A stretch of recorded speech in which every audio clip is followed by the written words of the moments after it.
Good evening, and welcome back to the Psychedelic Cafe. This is part 2 of my series, When Heidegger Met Castaneda, the Psychedelic Odd Couple. This talk is going to be called The Point of Tangency. First, I want to do a little more background on Heidegger and a little bit on Castaneda before we dive into it. Martin Heidegger was born in 1889 in Meeskirch, Germany, a small town in the southwestern part of the country, down towards the Swiss border. He was a Catholic, which he never seemed to have a problem with. In 1903, he started to study for the priesthood and briefly entered a Jesuit seminary, very briefly, in 1909. He left the seminary very shortly for health reasons thereafter and went on to study theology and scholastic philosophy at the University of Freiburg, which is also in that area of the country. By 1911, he had focused on the study of philosophy, graduating in 1914. He was an unpaid teacher at Freiburg for a few years, and then became an assistant to Edmund Husserl in 1919, and continued to teach classes until 1923, when he received an, quote, extraordinary professorship, unquote, which I take as not a full professor status position. In 1927, he published Being and Time and got professional notice and credibility.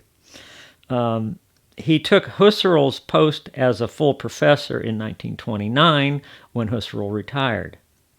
He was then elected the rector of Freiburg in April 1933. And he stayed at Freiburg for his whole academic career and notably turned down offers to go to more prestigious institutions in Berlin. He always had an affinity for the bucolic life of small-town Germany. He joined the Nazi Party in 1933, which was probably mandatory for someone in his position. I would only say at this point that his relationship to National Socialism was complex. And again, Being in Time was written a fair amount before the Nazis came to power. Now, Carlos Castaneda's basic story.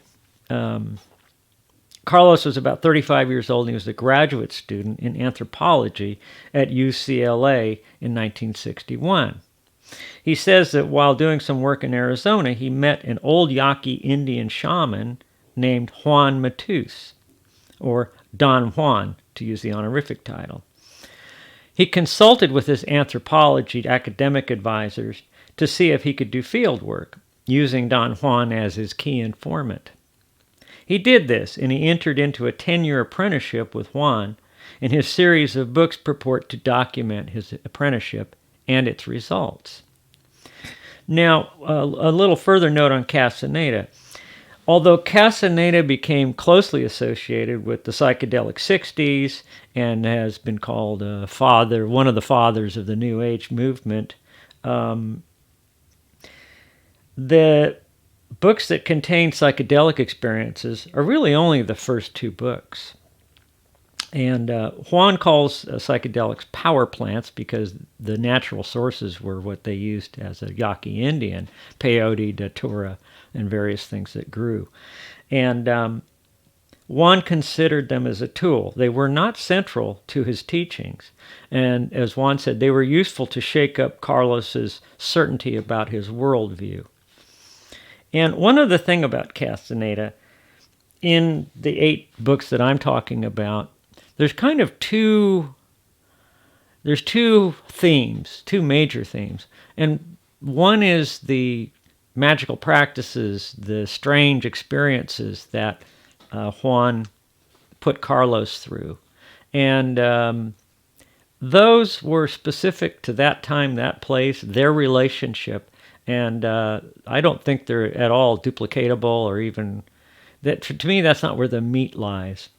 The meat for Juan's teachings is really in the understandings of perception and how to deal with something as deep as having your actual view of the world shift. When it really actually shifts, it can be profoundly disturbing. So it's how to stay alive through this whole thing. And that was how Juan viewed his job with Carlos, was to keep him alive. And so let's talk about the subject tonight. and that's finding a point of tangency between the world of Castaneda and the world of Heidegger. And it was like grabbing two dirigibles and trying to hold them in a windstorm and find out where you could get them to touch. And but I found the point of tangency, and that would be what Juan calls the bubble of perception.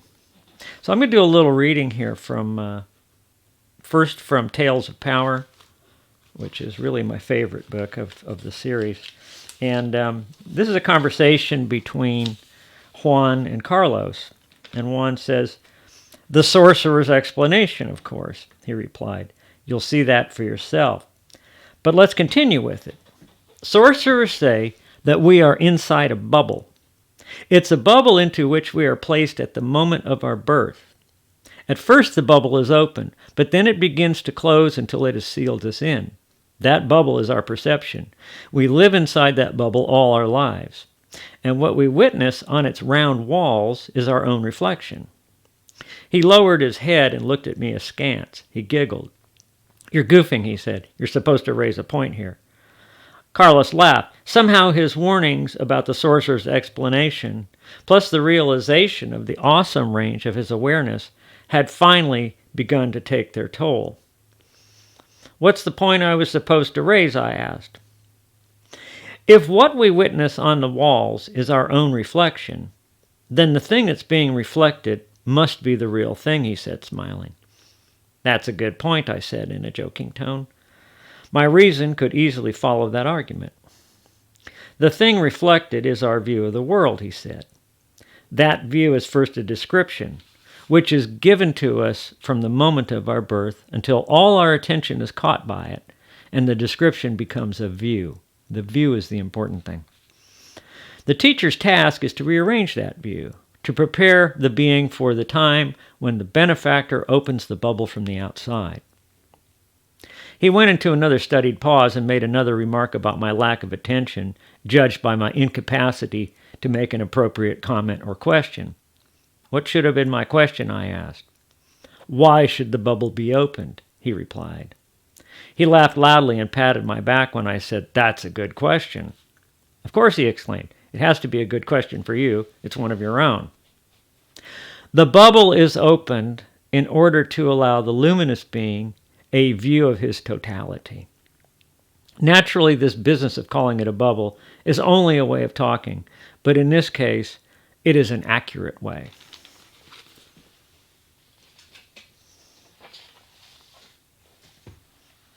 Now, this is a piece from the commentary on out of the 30th edition of Castaneda's first book, The Teachings of Don Juan. And here's what he says. Here's what Carlos says. And this is all in Carlos's voice.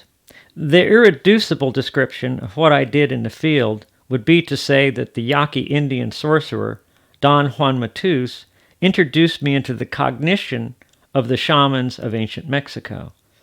By cognition, it is meant the processes responsible for the awareness of everyday life, processes which include memory, experience, perception, and the expert use of any given syntax. The idea of cognition was, at that time, my most powerful stumbling block. It was inconceivable for me, as an educated Western man, that cognition, as it is defined in the philosophical discourse of our day, could be anything besides a homogeneous, all-engulfing affair for the totality of mankind. Western man is willing to consider cultural differences that would account for quaint ways of describing phenomena, but cultural differences could not possibly account for processes of memory, experience, perception, and the expert use of language to be anything other than the processes known to us. In other words, for Western man, there is only cognition as a group of general processes.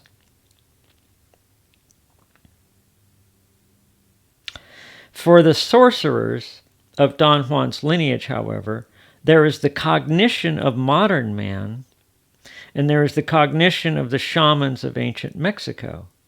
Don Juan considered these two to be entire worlds of everyday life which were intrinsically different from one another. At a given moment, unbeknownst to me, my task mysteriously shifted from the mere gathering of anthropological data to the internalization of the new cognitive processes of the shaman's world. So let's recap for a moment what Castaneda has to say about this bubble of perception.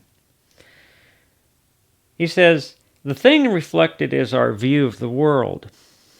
That view is first a description which is given to us from the moment of our birth until all our attention is caught by it, and the description becomes a view. And what Juan is saying is that you're given a description as an infant. You wake up in a culture with a particular view. Juan's deeper point is, that comes later in the series, is that what you see on the walls of your bubble can change radically in an instant. That's the operative part of it. It's not actually fixed. So let's now talk a little bit about Heidegger. And Heidegger, Being in Time, is a descriptive work. And Bert Dreyfus said that learning Heidegger is like learning a language. It's also a methodology. It's not a system of high global concepts or an absolute system of explanation. And he said, as you become more and more familiar with the language of Heidegger, you find yourself not being able to see it any other way. So let's start with one of the big words in Heidegger. The word is Dasein. It's a German word. The vernacular is that is the word used for existence.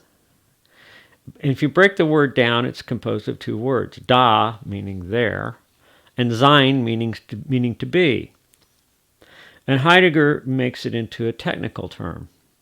Dasein is referring to human beings or any other being for whom being an issue is an issue. That's really the crux of it.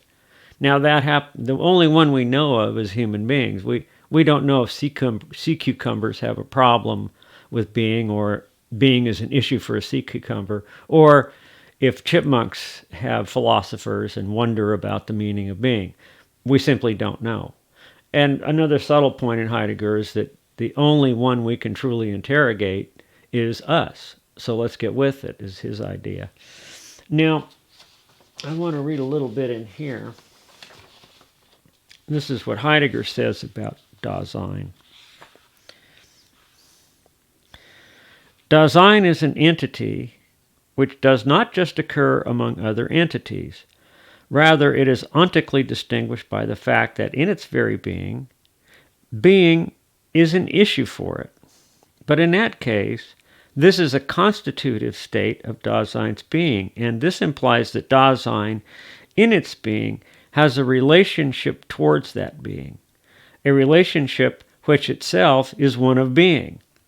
And this means further that there is some way in which Dasein understands itself in its being, and that to some degree it does so explicitly. It is peculiar to this entity that with and through its being, this being is disclosed to it. Understanding of being itself is a definite characteristic of Dasein's being. Dasein is ontically distinctive in that it is ontological. Being and beingness, we make it explicit. As a species, humans make it explicit. Goldfishes don't. They are being, they're aware of the world, but we take awareness to the next step. We are aware of our awareness. We're aware of our being. And a little more here. Dasein always understands itself in terms of its existence, in terms of a possibility of itself, to be itself or not itself. Dasein has either chosen these possibilities itself or got itself into them, grown up in them already. And you'll hear this term many, many times in Heidegger, the always already. Only the particular Dasein decides its existence, whether it does so by taking hold or neglecting. And there's one more aspect about Heidegger's term Dasein. He splits the word up and talks about it in two halves, the Da part and the Sein part. And he doesn't just view us as beings, as Newtonian isolated actors in a linear space acting upon other billiard balls out there. The Dasein is meant to take the totality of our being and the there. We don't just exist in the there, we are the there. So that it's not a hard distinction between me and the world. The Cartesian, I'm over here and the world is over there. He brings those together.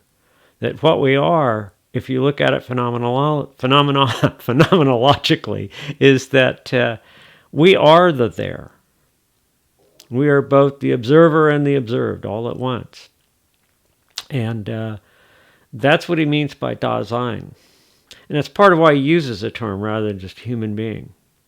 He wants to separate himself from that Newtonian blank space where I'm over here, there's nothingness, and then there's something else over there, and that they're complete separate. He wants to break down that separateness. And so that's an important part of that term.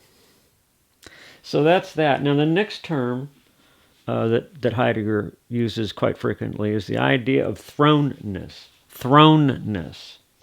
And that's the idea that we are thrown at birth into a world. It's a pretty simple idea, really. But the thrownness gives a character to our whole lives.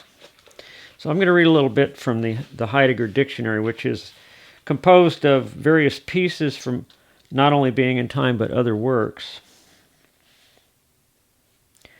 Thrownness is closely connected to facticity, a word that precedes it in both Being and Time and earlier lectures. Stones and trees are present at hand within the world. That is the fact, and we speak of their factuality. Dasein is also at hand in the world, but not only or primarily in the way that stones and trees are. They are worldless. Dasein is not. Heidegger uses Dasein's factuality, implies that an entity within the world has being in the world in such a way that it can understand itself as bound up in its destiny with the being of those entities which it encounters within its own world. Dasein is handed over to its that it is and has to be. For thrownness is not a fact that is over and done with, like details of one's ancestry, which one can discover by research. It is a constant accompaniment of Dasein's existence, poignantly revealed in certain moods. It involves several features. Since Dasein is simply thrown and does not throw itself, thrownness, the fact that Dasein is not in Dasein's own control. In its existence, it never gets back behind its thrownness, so that it could first release this, that it is and has to be, from its very own selfhood and lead it into there. We don't get a choice. We don't have that objective standing back when we're born. And this is one of the things that psychedelics begins to make very clear. You can go into those childhood places and you can see how you were overwhelmed with the issues that you were surrounded. Language, your parents, their personal battles, your siblings, the world, the kind of food you're eating. All this comes at you in a torrent. And the other point is, you don't learn a culture. It's not like you get a book as a child, and by the age of a year, you're already seeing the world like your parents see it. Not in complete detail. You won't understand all of it, but you're basically the stance you have in the world. Everything's already there, and you absorbed it.